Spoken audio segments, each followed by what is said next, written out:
This is the iconic Sunset Limited, a transcontinental train operated by Amtrak since 1971 that links the cities of Los Angeles, New Orleans and Miami. The train has actually run continuously since 1894, previously being operated by Southern Pacific. Sunset Limited is one of the most famous train journeys in the world, but with that dynasty of prestige comes a history that was blighted by two very different yet very deadly incidents that took place in the 1990s. So deadly were they, in fact, that it led many to ask whether the Sunset Limited was cursed. The first of these two incidents that we're going to look at took place on the 22nd of September 1993. Sunset Limited was on its eastbound journey and therefore was designated as Amtrak's train number 2. The train was running without issue, save for a half-hour delay at New Orleans whilst an engineer attended to a problem with the train's air conditioning and toilet system. But once that problem was solved, the boarding passengers were very efficiently shown to their compartments and the train was made ready for its eastward departure. The train was powered by 3 locomotives, one of which was only 3 weeks old. As well as the locomotives, it had a baggage car, a sleeping car and 6 passenger cars. Having left New Orleans, the train was heading towards Alabama and the passengers were settling in for what was hopefully going to be a good night's sleep. The line that made up this transcontinental route crossed the swamps and narrow river channels of Alabama via a series of steel bridges. One of these bridges passed a particularly narrow and unnavigable channel of river that was referred to as the Big Bayou Canute. For the train's crew, this was a perfectly normal journey. They'd passed the previous signal that had told them the line ahead was clear, so they were operating at around 70 miles an hour. As the train entered that bridge, the crew didn't have any inclination that anything was wrong. Suddenly, without warning, the train was violently derailed. The time was 02:53. Most of the passengers will have been asleep and completely unaware of what was going on around them. The leading engine, engine 819, had been propelled through the air off the side of the bridge and had been embedded in the opposite channel bank, immediately killing the 3 crew members on board. Worse still, the fuel tanks from 819 ruptured and a furious fire broke out on the banks below. Meanwhile, engines 262 and 312 had plunged into the murky waters beneath, along with the baggage and the sleeper car. The first 2 of the 6 passenger cars had swiftly followed into those murky waters beneath, and the third of the 6 passenger cars had been left teetering on the edge of the bridge, just inches from disaster. In the all-consuming terror that followed, 2 passengers drowned, many more burned, and the rest of them succumbed to injuries suffered from crash trauma. All told, 42 passengers had lost their lives, 5 crew had also been killed, and 103 people were injured. Those members of train crew who were able to do so had scrambled to rescue those passengers who were trapped in the twisted wreckage of the train. They groped around in the darkness, searching for the trapped and the injured, as columns of fire spewed from the riverbank beneath. Meanwhile, train crew on the remainder of the train that was still on the bridge were shepherding their passengers back along the bridge's structure and along the railway line to a place of safety. As for the response, well, initially there wasn't really a response at all from the authorities. People sat there waiting for the emergency services to arrive, but for what seemed like an agonisingly long amount of time, nobody did. One of the main challenges was the inaccessibility of the crash site. There were no pathways and no roads for people to use to get there. And as regards water access, well, the channel was little more than a boggy swamp, and in any case, it was now filled with the remainder of the Sunset Limited. Once a response was being put together, it became clear that the only viable way to reach the crash site was via the railway line. The big problem was that immediately behind the crash site, at the signal protecting the bridge, was sitting a freight train. The engineer of that freight train, in actual fact, had to propel his train for more than an hour back in the direction he'd come from until he reached a location where he could shunt the train clear of the line and allow a train to access the bridge that would carry the responders and the rescue staff. A train was hurriedly dispatched to the crash site carrying firefighters, paramedics, doctors and other rescue specialists. But once it had picked up passengers, it then had to do the same thing as the freight train and propel all the way back the direction it had come. In fact, during that journey, 2 passengers that had been rescued from the crash suffered heart attacks due to the stress. And the train ended up being stopped at a grade crossing. At that grade crossing, there were fleets of ambulances waiting, along with buses, to take the walking wounded to hospital. Some of those ambulances had travelled from as far afield as Florida to assist the rescue effort. As rescuers battled heroically to pull people from the swampy waters of the channel beneath the bridge, questions were already being asked about how this incident had been allowed to happen at all. The train had been running on green signals, so the line should have been clear.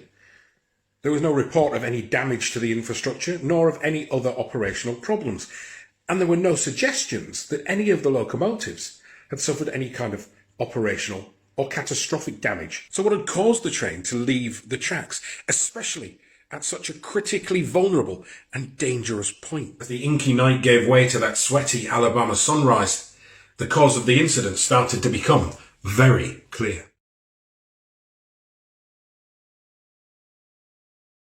As daylight broke above the Big Bayou Bridge in Alabama, the full scale of the disaster that had befallen Amtrak's Sunset Limited train was beginning to unfold. Of the 220 souls who had been passengers aboard the train, 103 of them had received serious injuries, and 42 passengers had sadly lost their lives, alongside 5 members of the train's crew.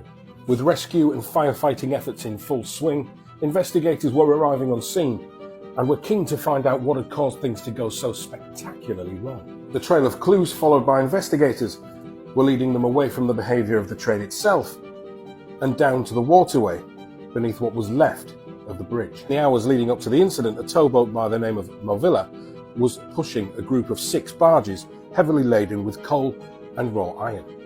The early hours of the 22nd of September 1993 had seen the River Mobile and its tributaries doused in a dense and unrelenting fog. Movilla was being guided on a northbound journey through this dense fog by river pilot Willie Odom. Odom had been qualified for around a year and a half, so wasn't particularly experienced in the grand scheme of things. Because of the fog, he was relying on the vessel's radar. The only problem was, he wasn't qualified to use it properly. The Mobile River cannot be described as a straightforward watercourse.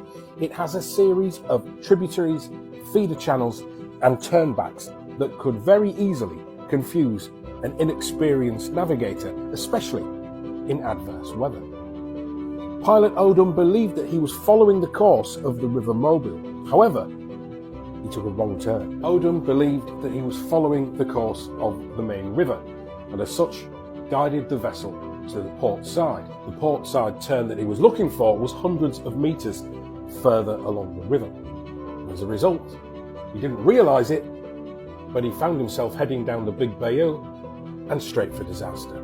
The situation Pilot Odom found himself in was made worse by the fact that not only was he unqualified to use the radar that he was relying on, the vessel he was piloting didn't even carry navigation maps, navigation aids, or indeed any kind of compass to help him double-check his reckoning.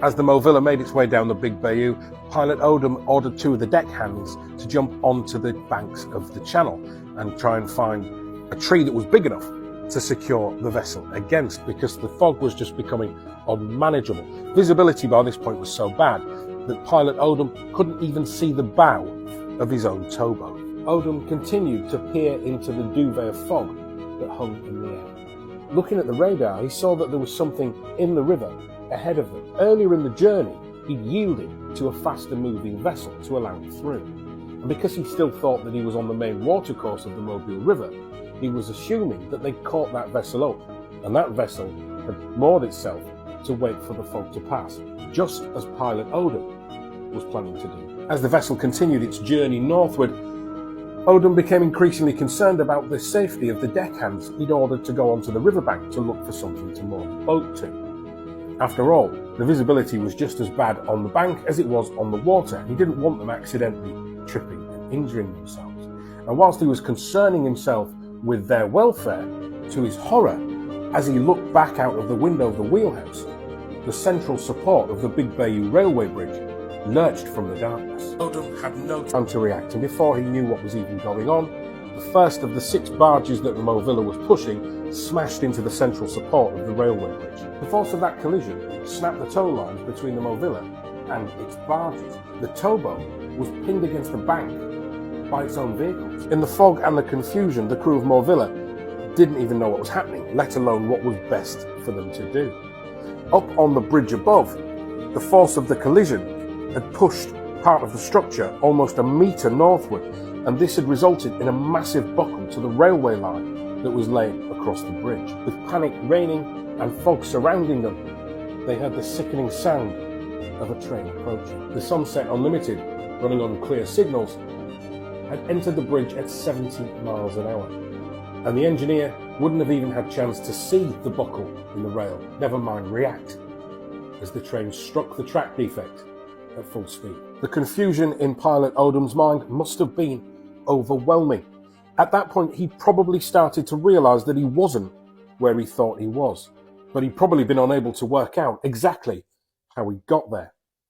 Either way, he'd been forced to look on as engine 819 had plunged off the side of the Big Bayou River Bridge and embedded itself in the muddy bank opposite. Worse still, he was forced to be nothing more than a spectator, as the fuel from that engine had leaked down onto the water surface and then promptly set alight, starting a floating inferno. So the apparent misjudgment of one man had led to the deaths of 47 people and the injury of 103 more. But was that the full story? It certainly wasn't, because there were more questions that needed urgent answers.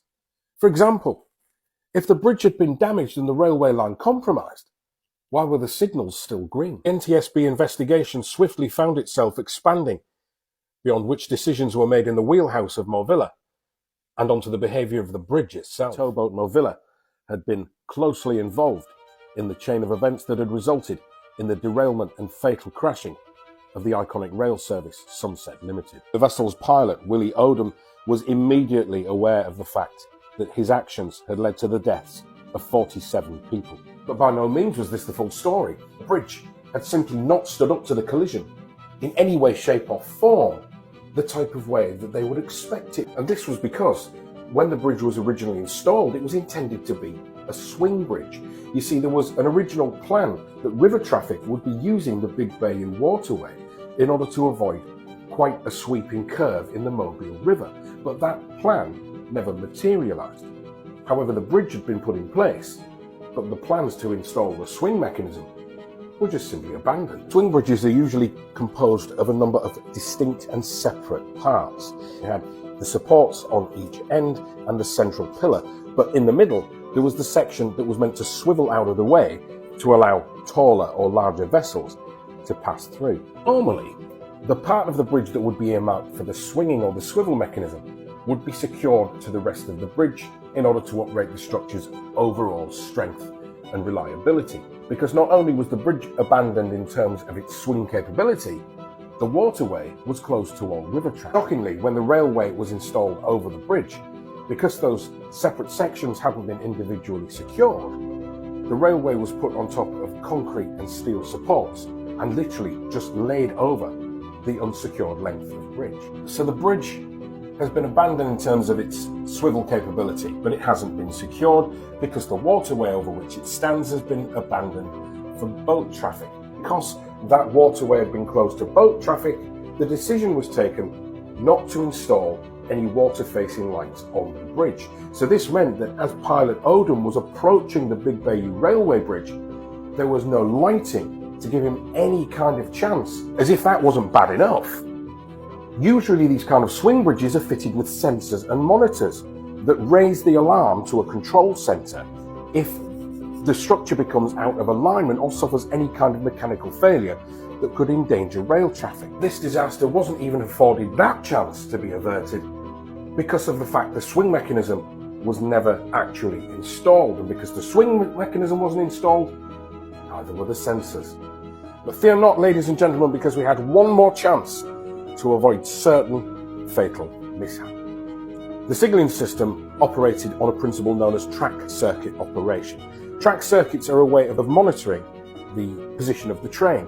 A small electrical current is passed through each rail, and as a train's wheels move along that rail, the electrical current is diverted through those wheels, along the axle housing, down to the other wheel, and then back down the other line, and sends it to the control and signal centre as an indication of where the train is. Well, the length of line over the Big Bayou Railway Bridge was track circuit operated, but because the railway line itself was made of something called continuously welded rail, these are huge lengths of railway line as opposed to the old-fashioned way of doing it, which would have railway made up of fixed lengths.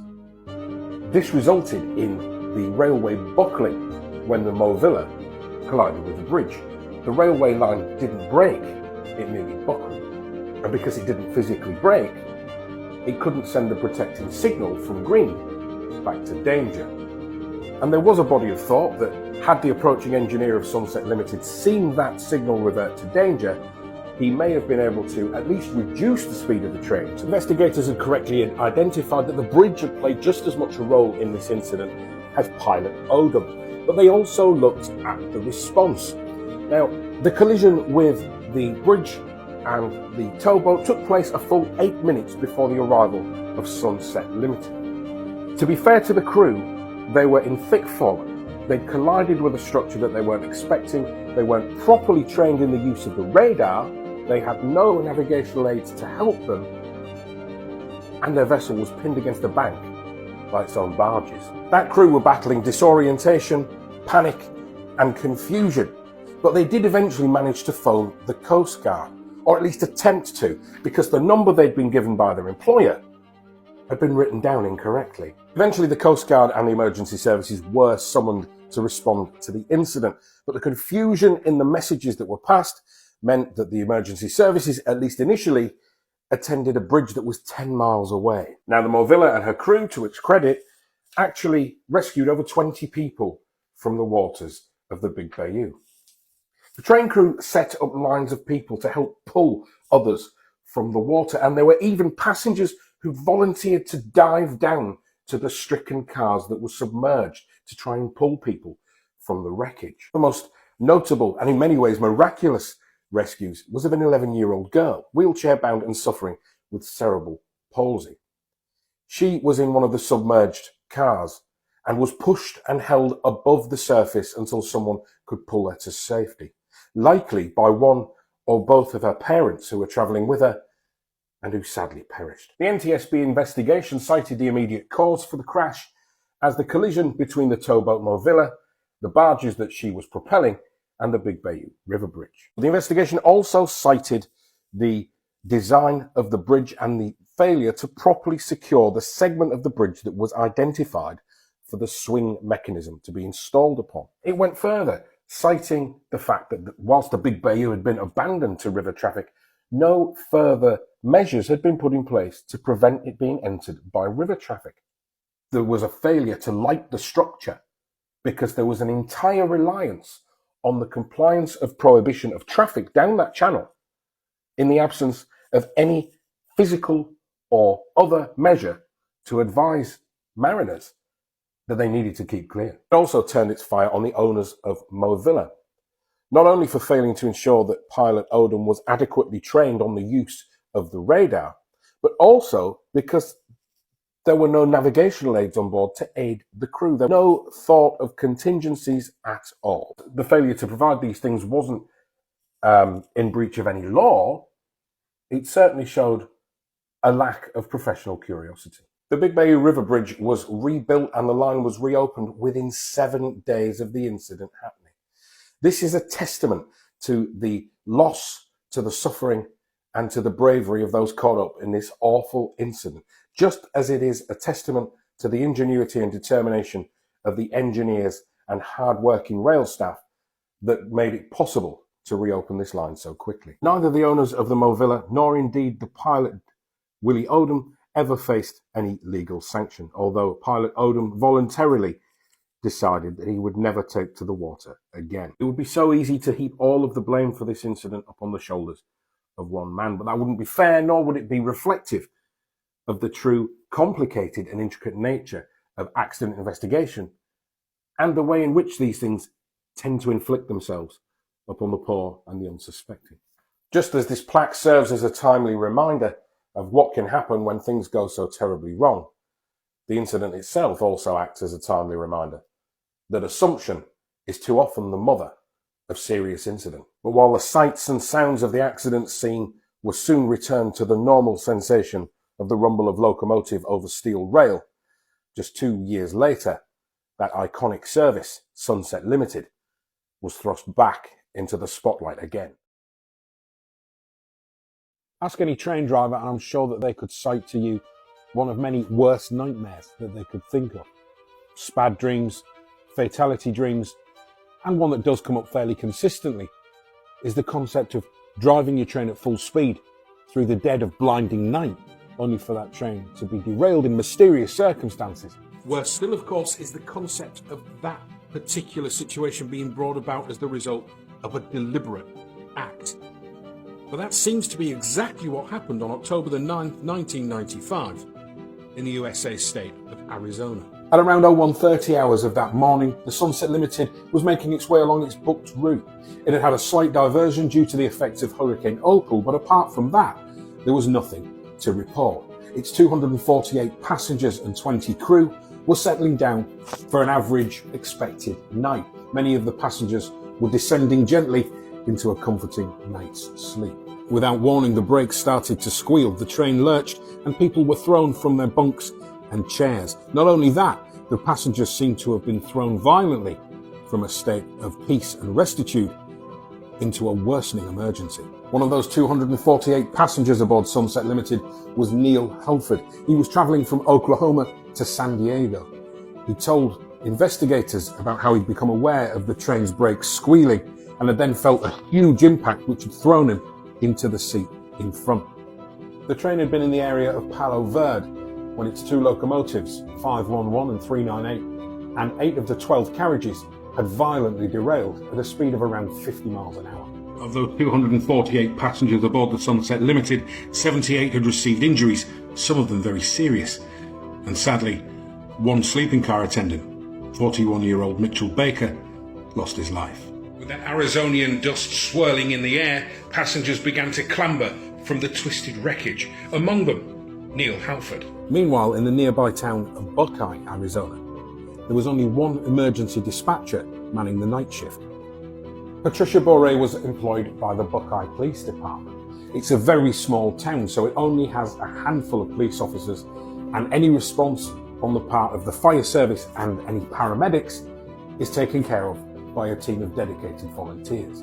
Dispatcher Boré received word of the ghastly mishap that had taken place at Palo Verde, and she immediately set about paging her team of volunteer responders to get to the crash site and begin rescue operations. Meanwhile, as he'd managed to pull himself clear of that twisted wreckage, passenger Neil Halford had had his eye drawn to something that looked unusual and somewhat suspicious. On the ground near the railroad line, secured by rocks, sat a typewritten letter addressed to the federal authorities. The letter was written by a group claiming to call themselves Sons of the Gestapo. It ranted at the federal authorities, specifically the FBI and the ATF, about the role they'd played in the 1993 siege that took place in Waco, Texas. Neil Halford had found a second of these letters. It was identical to the first, and subsequently another 2 letters were found at different locations along the crash site. So that's 4 identical typewritten letters addressing a political rant towards the federal authorities. In addition to this, initial responders to the incident had noted that, quite expectedly, the track had been heavily damaged by the incident. But even taking that into account, something just didn't look right. The initial suspicions voiced by those responding and the discovery of these political letters aimed at the federal authorities had transformed the focus and emphasis of not just the rescue, but also the subsequent investigation. Now, the FBI were involved from an anti-terrorism standpoint, and it appeared that for many their worst fears had indeed been recognised. Could domestic terrorists have really targeted America's most famous passenger train? If so, why? And more importantly, how? See, this guy gets it. This guy understands. He's one of the good ones. The early hours of the 9th of October 1995 had provided the backdrop for another fatal incident involving Amtrak's iconic train, Sunset Limited. The 12-car express train lay stricken on its side, having plunged off the wooden trestle and fallen 30 feet onto a dried-out riverbed in rural Arizona. Initially, this seemed like another operational mishap to be investigated by the National Transportation and Safety Bureau. But the discovery of 4 identical typewritten notes addressed to the federal authorities had very quickly turned the investigation on its head. Federal authorities were scrambling to find intelligence on this new mystery group that called itself Sons of the Gestapo. Just as concerning as the attack itself, though, was the revelation that there was no intelligence forthcoming. None of the usual sources of information, databases, or activities undertaken by federal agents had uncovered any information about this new and previously unknown group. The emergence of a new domestic terror cell within the United States was a prospect that brought an altogether more foreboding undertone to the entire saga. Forensic investigation of the railroad track had shown that no fewer than 29 spikes had been removed from the track in a deliberate act aimed at derailing the train. We talk about railway spikes, we talk about part of the apparatus that is used to hold the railroad line in place. So with these 29 spikes being removed, the railroad line over which Sunset Limited was running would essentially have been nothing more than a giant machine-based version of spaghetti. Investigators had concluded really rather quickly that the incident had been the result of the Sunset Limited running over the unsecured length of railroad track. The railroad track would have failed under the weight and force of the wheels and would have spread outwards, throwing the train from the track and dooming it as it approached that bridge. The really interesting question when it came to the technical investigation was quite how the crew of Sunset Limited hadn't been given any kind of warning or visual indication that something on the line ahead was going very wrong. The systems in operation on that stretch of railroad should have returned the signals in the path of the Sunset Limited to danger as a result of the tampering with the railway line. You see, they were fitted with something called track circuits. Regular viewers of my videos will know what they are, but a basic explanation is that the system of track circuits passes a small electrical current along each of the railway lines, and as the train passes over that railway line, it alters the path of the current, which gives its location to the signaller. You see, the track circuits are designed on what we call a fail-safe system. So if there is an incident or a problem that causes a loss of power to the equipment that provides the track circuits, or there's damage to them, or there's any kind of problem in any other way that prevents the system operating in its normal manner, the system is designed to throw all signals back to danger so that we can stop, find the problem, put it right, and then get everything going again nice and safely. Naturally, investigators were keen to find out why this hadn't happened. If this was the result of a technical issue incidental to any suggestions of terrorism, we could well be looking at a problem that would reach far beyond the remit of just this incident at Palo Verde. This could be a problem with the entire design of the National Railroad system. But when investigators found out exactly what was going on, the truth was far more terrifying than that. Closer examination of the track had shown that the track circuit equipment and the railway tracks themselves had actually been fitted with wires that were specifically intended to maintain the path of the electrical current working within the track circuit system. So we weren't just looking at swivel-eyed terrorists trying to cause death and destruction here. We were looking at a group of people who had access to real-world, technically specialized railroad skills.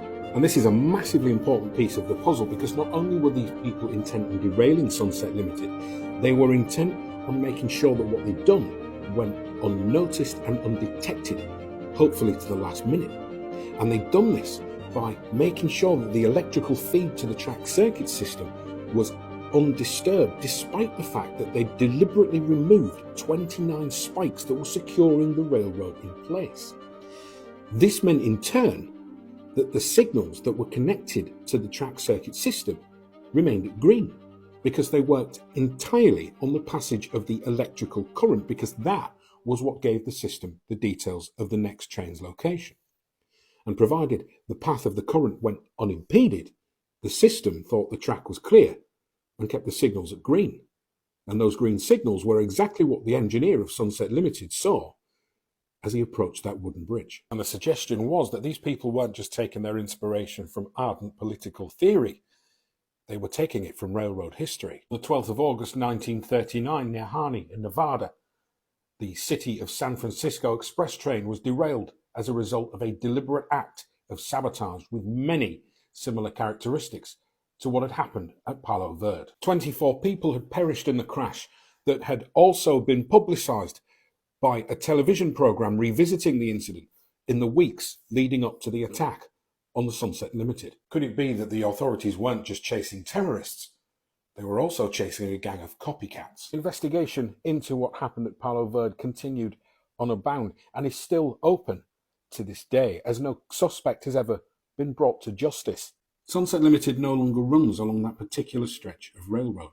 It's owned by Union Pacific, who now use that particular piece of railroad to store freight wagons and locos. The Sunset Limited was diverted away from Phoenix and now calls at Maricopa, approximately 30 miles away. As for the Sons of Gestapo, well, nobody heard from them before the incident, and nobody's heard from them since the incident, which leads investigators to assume that they weren't looking for a new splinter group intent on unleashing domestic hell on America at all.